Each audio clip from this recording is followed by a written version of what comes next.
saya hormati juga kedua pimpinan Komisi 2 dan 3. Apresiasi ini hal pertama bagi kita di DPR, bagi saya sejak 2014 sampai saat ini baru terjadi rapat gabungan seperti ini yang saya alami.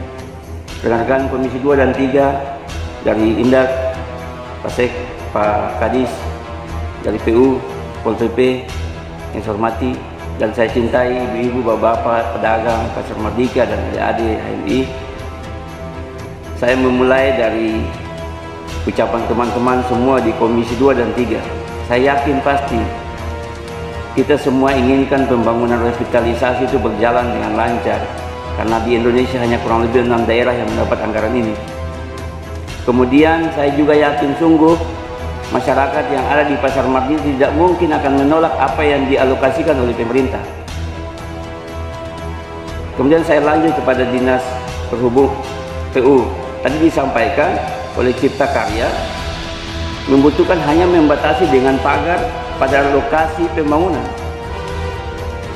Di samping kanan lokasi pembangunan dari Pasar Apung terdapat bangunan milik orang lain, bukan pemerintah kota, samping terminal, dan sudah dipastikan itu besok terbuka.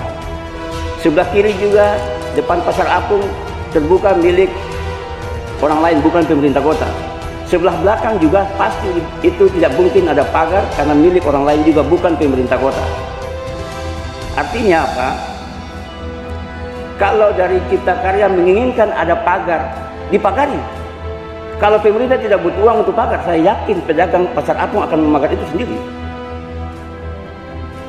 Itu pertama terkait masalah pagar, biar daerah itu steril. Kan kita pengalaman Pak, pada saat Merdeka itu dibangun, pagar seng saja orang bisa jualan di samping pagar seng. Alat mobil masuk bawa bahan, setelah pintu ditutup orang jualan, pintu keluar dibuka kembali. Seperti itu. Di Dinas Perhubungan, rekayasa jalan. Saya di Komisi 3 saat ini sering kita minta ke Kadis untuk mengatur rekayasa lalu lintas di pasar. Tapi selalu Pak Kadis kan mengeluh bahwa tidak ada koordinasi dengan dinas itu, hubungan Indak Pak untuk ngatur pedagang masuk. Kita pingin itu jalan lancar. Dan ini hari ini PR ternyata ketemu di sini. Ada Pol PP, ada Perhubungan, ada Indak.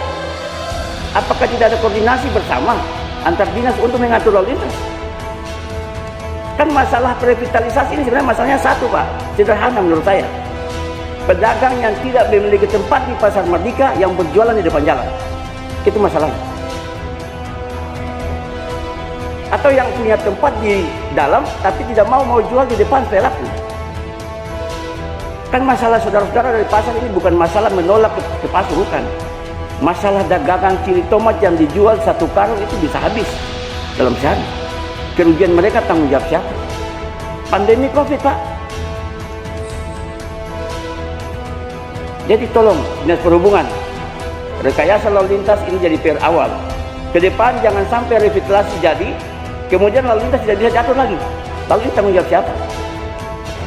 Kemudian di Perhubungan juga,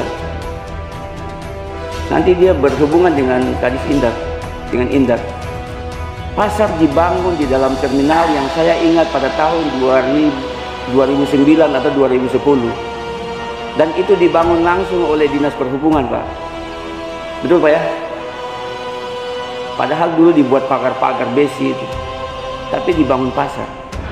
Berarti pemerintah yang mengizinkan masyarakat untuk seperti ini. Pada saat Dinas Perhubungan tidak menarik retribusi, dilanjutkan lagi oleh Indak tagih retribusi. Siapa yang suruh itu?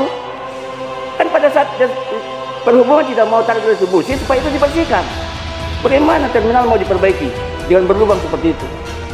Kemudian kita masuk di Dinas Indak terkait keinginan pimpinan DPR tadi Pak.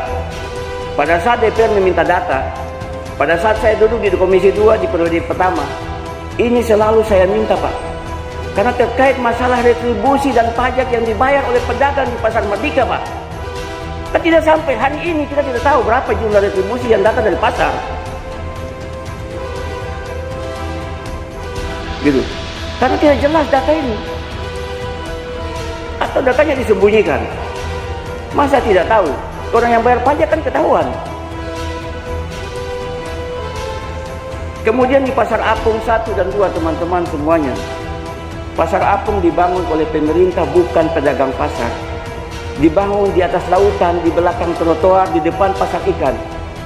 Dibangun sementara oleh pemerintah kepada para pedagang pasar, bukan oleh masyarakat.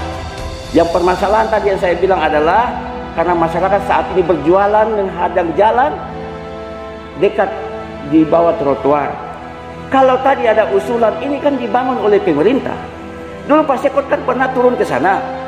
Pak Sekot suruh semua tempat-tempat yang dibikin ulang, tidak melalui fungsi awal sebagai tempat jualan.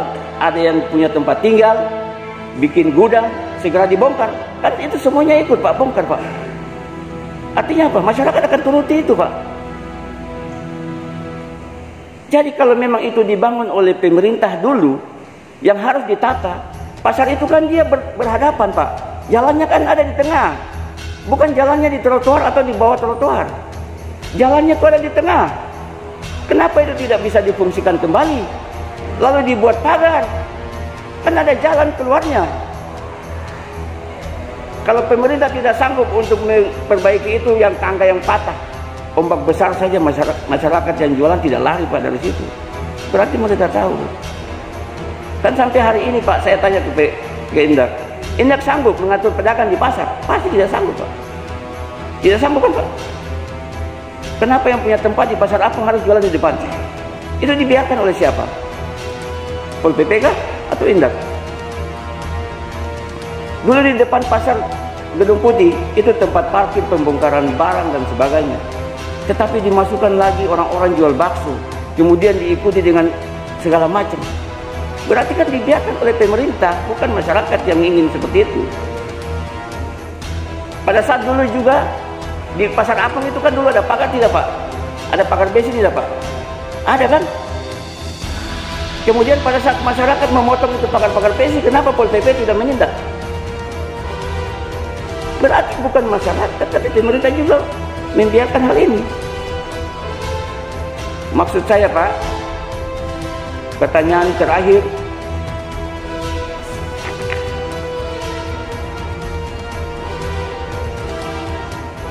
ada pasar Tagalaya, tapi saya tidak pernah mendengarkan sampai hari ini teman-teman membahas tentang pasar ini. Ini milik pemerintah. Di bawahnya ada yang jual sembako dan itu jumlahnya sedikit sekali. Padahal Kota Ambon ini kan butuh PAD, anggaran sudah keluar untuk pembangunan pasar. Saat saya di Komisi 2 kita tinjauan ke Pasar Paso, pemerintah Kota Ambon buat pasar di Paso, tapi tidak laku, tidak dihuni oleh masyarakat. Malah pasar yang dikelola oleh koperasi yang laku. Kemarin saya ke Nusa Niwe lagi cek, ternyata pasar di sana macet, pasar di Hutumuri macet. Bagaimana mau jalan, bikin pasar di dalam kuburan, bagaimana?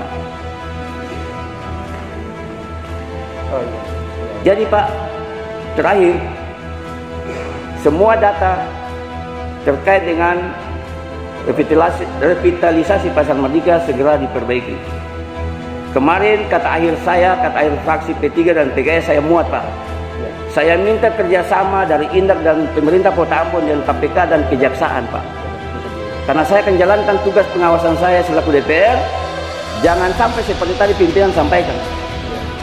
Di Pasar Apung yang hari ini untuk revitalisasi pertama di samping pasar ikan itu dimasuki oleh orang-orang yang bukan pedagang awal ataupun yang oleh-oleh. Karena saat ini jadi rebutan Pak. Primadona saat ini Pak yang di Pasar Apung ini. Primadona Pak. Jangan sampai telinga saya mendengar bahwa ada pihak-pihak yang mencari keuntungan di sini, Pak.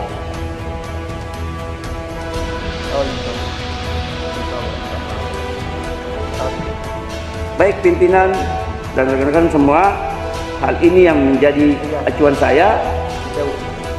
Biar ini diatur oleh PU, kalau mau buat pagar silakan buat pagar, karena Indak sudah pasti ke depan tidak bisa mengatur pedagang, sudah pasti tidak bisa. Jadi kalau itu dibangun oleh pemerintah dan bisa relokasi, menampung, disisipkan bahasa pimpinan tadi, kenapa tidak boleh? Bukan masalah mereka tidak mau sebenarnya. Baik, itu yang bisa saya sampaikan. Terima kasih.